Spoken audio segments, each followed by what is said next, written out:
as young researchers in Sri Lanka and as young undergraduates in Sri Lanka, and also as the fresh graduates in Sri Lanka, most of the students or most of the participants here might have the question, what is the status of research and development in Sri Lanka compared to the world?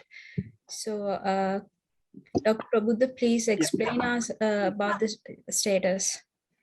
Yeah, to start that question of like the situation is not great at all, to be honest, right?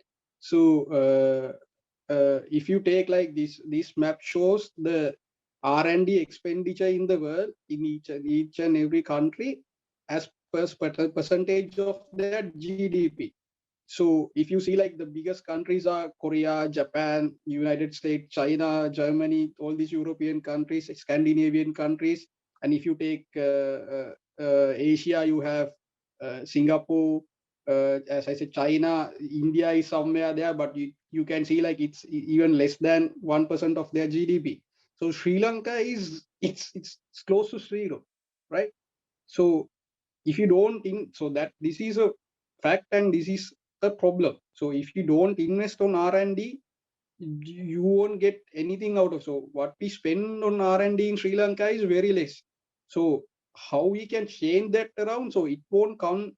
I mean, as scientists and as engineers, as like the people who work in this field, we have a responsibility and we have I mean ethical obligation to show like who all the decision makers what we can do. Then only they will put money into this. Like we have a ethical obligation to like show the public sector as well as like the politicians or the government, also the private sector, how R&D can turn their businesses around, how R&D can improve the life of people in a country, so that the government, when they see those facts, then they will invest on R&D. So this is the situation in Sri Lanka right now when it comes to the R&D expenditure, and it's reflected very well in this global innovation index.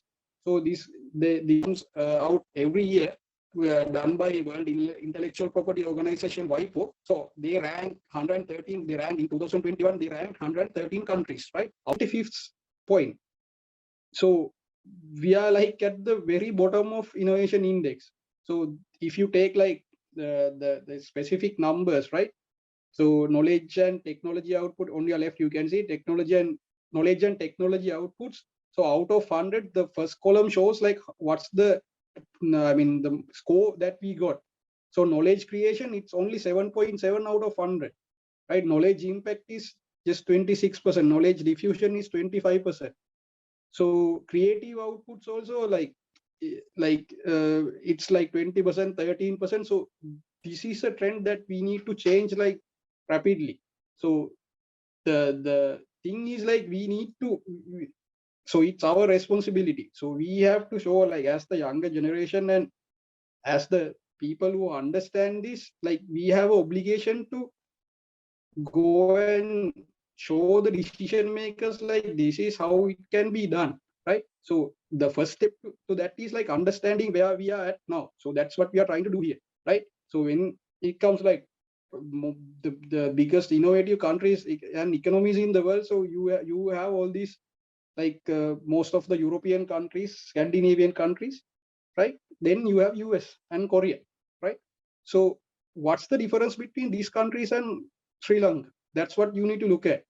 So one thing is, as I showed you earlier, like the spending, it's not just the spending. You need to have like proper qualified scientists. So the drain of Sri Lanka is very high. So if you are good, you due to the current situation, like you will be looking at going out of the country, right? That has been happening for now decades. So these countries, they have good scientists in their, I mean, in the country, and they have a good ecosystem. That's the main point.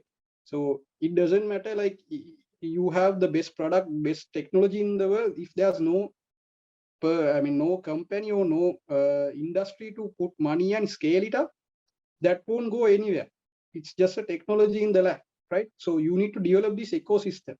So let's see how we can do this. So as a I mean, in initial thing, this is the situation in the country,